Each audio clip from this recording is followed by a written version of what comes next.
अस्सलाम वालेकुम।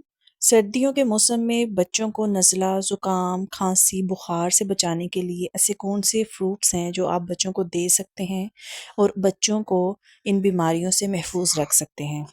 छोटे बच्चों में बीमारियों से लड़ने की क़ुव्वत मुदाफ़त बड़ों की निस्बत बहुत ज़्यादा कम होती है। इसलिए बच्चों का ख़ास तौर पे ध्यान रखा जाता है ताकि बच्चे इन तमाम बीमारियों से महफूज रहें। अगर आपका बच्चा 6 माह से बड़ा हो चुका है तो आप ये फ्रूट्स बच्चों को इज़ीली खिला सकते हैं। इस वीडियो में मैं आपको सारा तरीका बताऊंगी कि खिलाना कैसे है और ऐसे कौन से फ्रूट्स हैं जो आप बच्चों को खिला सकते हैं। तो सबसे पहले हम बात कर लेते हैं एप्पल की। एक सेब खाने वाला इंसान, आपने सुना होगा कि हमेशा डॉक्टर से दूर रहता है, यानी कि वो बीमारियों से बचा रहता है, उसे डॉक्टर के पास जाने की ज़रूरत ही नहीं पेश आती। इसलिए अपने बच्चों को सेब लाजमी खिलाया करें। आपने बच्चा अगर बहुत छोटा है तो बच्चे को स्टीम करके आप खिला सकते हैं, उसको पकाना आपने बिल्कुल भी नहीं है। उसको आप स्टीम करें, मैश करें और उसकी प्यूरी बना के आप बच्चों को खिला सकते हैं। लेकिन अगर आपका बच्चा बड़ा है, उसके तीथ हैं और वो अ, चुबा के खा सकता है, तो आप बच्चों को छोटे-छोटे ब्रीक स्लाइसेस काट के दे सकते हैं ताकि बच्चे ईज़िली उसको खा सकें। सेब में फाइबर्स होते हैं, इससे बच्चों का गट हेल्थ अच्छा रहता है, बच्चों का निज़ामी इन्हज़ाम बेहतर होता है और बच्चे बीमारियों से बचे रहते हैं।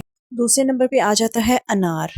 आप जब बच्चा 6 माह से ऊपर हो जाए तो बच्चे को अनार देना शुरू करते हैं। अनार में एंटीऑक्सीडेंट होते हैं। सर्दियों में जैसा कि हमारी बॉडी में ब्लड सर्कुलेशन बहुत ज़्यादा कम हुई हुई होती है, तो इस वजह से आप बच्चों को अनार लाज़मी दिया करें। अनार खाने से उनकी इम्यूनिटी स्ट्रॉन्ग होगी और वो इन्फेक्शन से बचे रहेंगे, इन्फेक्शन होने के चांसेस बहुत ज़्यादा कम हो जाएँगे। आप जब बच्चा 6 माह से थोड़ा ऊपर होता है तो आप अनार का सिंपल 1 से 2 चम्मच आप उसको जूस निकाल के दे सकते हैं अनार के दानों का। लेकिन अगर बच्चा थोड़ा बड़ा है तो आप अनार के दाने भी उसको दे सकते हैं। इस चीज़ का ध्यान रखें कि बच्चे को चोकिंग ना हो। अपनी अंडर ऑब्जर्वेशन में बच्चों को लाज़मी खिलाएँ ये। तीसरे नंबर पे आ जाता है बनाना। बनाना के मुतल्लिक बहुत सारे पेरेंट्स के ज़हन में बहुत सारे क्वेश्चंस होते हैं कि क्या हम बनाना बच्चों को खिला सकते हैं? इससे सर्दी खाँसी तो नहीं हो जाएगी? तो ऐसा हरगिज़ नहीं है। बनाना बच्चों को इंस्टेंट एनर्जी प्रोवाइड करता है, बच्चों के इम्यून सिस्टम को स्ट्रॉन्ग करता है, बच्चों में बीमारियों से लड़ने की ताकत को मज़बूत करता है। दूसरा, इसमें पोटाशियम, मैग्नीशियम होता है और बच्चों की नींद को भी बेहतर बनाता है। तो बनाना आप दे सकते हैं और याद रहे कि बनाना ठंडा ना हो, बनाना पका हुआ होना चाहिए और बीच में से भी कच्चा नहीं होना चाहिए। और उसको जब आप पील ऑफ करें तो उसके ऊपर जो लंबे-लंबे धागे लगे लगे हुए होते हैं, आप उन धागों को रिमूव करके बच्चों को बनाना खिला सकते हैं। और बनाना दिन के टाइम खिलाना है आपने, रात को और सुबह खाली पेट बच्चों को बनाना बिल्कुल भी नहीं देना। लेकिन अगर बच्चा बीमार है, उसको रेशा बहुत ज़्यादा हुआ हुआ है, खाँसी हो रही है, तो तब आप थोड़ी देर के लिए आप बच्चे को अवॉइड कर सकते हैं, लेकिन आप सर्दियों में बनाना बच्चों को ज़रूर खिलाएँ। बनाना आप बच्चों को मैश करके भी खिला सकती हैं, लेकिन अगर आपका बच्चा बड़ा है, तो आप बनाना के स्लाइसेस काट के बच्चों को दे सकते हैं या आप बच्चों को इसी तरह बनाना दे दें, वो ईज़िली खा लेंगे। नेक्स्ट आप बात कर लेते हैं ऑरेंजेस की, जो कि सर्दियों का मेन फ्रूट है। अगर आपका बच्चा 6 माह से बड़ा हो गया है तो आप उसको ऑरेंजेस दे सकते हैं। लेकिन आपने किस तरह देना है कि लिमिटेड अमाउंट में देना है, बहुत ज़्यादा नहीं बच्चे को देना। स्टार्टिंग में आप उसको सिंपल उसके जो स्लाइसेस होते हैं उसमें से उसको जूस निकाल के 1 से 2 चम्मच पिला सकती हैं। लेकिन अगर बच्चा थोड़ा बड़ा हो चुका है तो आप ऑरेंजेस के स्लाइसेस काट के उसमें से सीड रिमूव करके बच्चे को दे सकती हैं और बच्चा उसको ईज़िली एन्जॉय करेगा।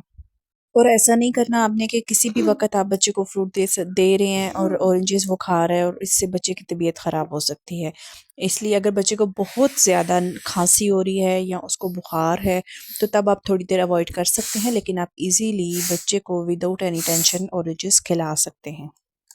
ऑरेंजेस विटामिन सी से भरपूर होता है, इसलिए बच्चों की स्किन के लिए भी बहुत अच्छा है, बच्चों की गट हेल्थ भी बहुत अच्छी हो जाती है और इसमें जो फाइबर्स होते हैं उसकी वजह से बच्चों को कॉन्स्टिपेशन भी नहीं होती।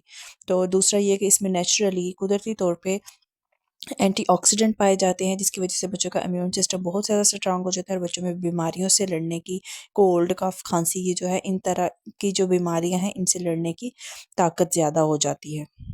नेक्स्ट जो फ्रूट है वो है पपीता। पपीते की तासीर गर्म होती है, इसलिए सर्दियों में ये बहुत फ़ायदेमंद रहता है। आप बच्चों को पपीता खिला सकते हैं, लेकिन ध्यान रखिए कि पपीता पका हुआ होना चाहिए। इसमें विटामिन ए, विटामिन सी होता है, जिससे बच्चों की इम्यूनिटी इंस्टेंट बूस्ट करती है और उनका इम्यून सिस्टम स्ट्रांग होता है। डेफ़िनिटली जब उनका इम्यून सिस्टम स्ट्रांग होगा तो उनके जिस्म में बीमारियों से लड़ने की ताकत पैदा हो जाएगी। और वो छोटी-मोटी नज़ला, ज़ुकाम, खाँसी और इन्फेक्शन से बचे रहेंगे। और अगर आप ये तमाम फ्रूट्स अपने बच्चों को खिलाते हैं तो सर्दियों में जो बच्चों को आए दिन नज़ला, ज़ुकाम, खाँसी, बुखार हुआ हुआ होता है, इन तमाम चीज़ों से वो बचे रहते हैं। जो उनसे भी परेशानियाँ सर्दियों में बच्चों को चल रही होती हैं, वो आहिस्ता-आहिस्ता कम होना शुरू हो जाती हैं और उनकी जिस्म में ताकत आना शुरू हो जाती है।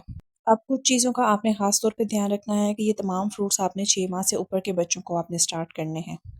और दूसरा, कभी भी मिक्स फ्रूट्स बच्चों को ना खिलाएँ, यानी कि आज एक बनाना खिलाया है, कल हम अनार खिला देंगे, परसों हम ऑरेंजेस खिलाएँगे, ऐसा आपने हरगिज़ नहीं करना। एक फ्रूट आपने मुसलसल 3 दिन तक चलाना है और इससे आप ये जज कर सकेंगे कि हमारे बच्चे को ये सूट कर रहा है या नहीं, उसको कोई एलर्जी तो नहीं हो रही। और फिर उसके बाद आप अल्टरनेट फ्रूट्स बच्चों को खिला सकते हैं, जो उनसे भी बच्चों को पसंद हो, लेकिन स्टार्टिंग में आपने एक फ्रूट कम से कम 3 से 4 दिन आपने मुसलसल खिलाना है। दूसरा, आपने इस चीज़ का ख़ास तौर पे ध्यान रखना है कि जब भी आपने बच्चों को फ्रूट देना है, हमेशा फ्रेश काट के बच्चों को देना है, कभी भी पहले से पड़ा हुआ छिला हुआ फ्रूट आपने बच्चों को दोबारा नहीं देना। अगर आपका कोई सवाल है तो आप कमेंट बॉक्स में पूछ सकते हैं। चैनल को सब्सक्राइब करें, वीडियो अच्छी लगी हो तो लाइक कर दें। अपना और अपने बच्चों का बहुत सारा ख्याल रखें। मिलते हैं अगली वीडियो के साथ। अल्लाह हाफ़िज़।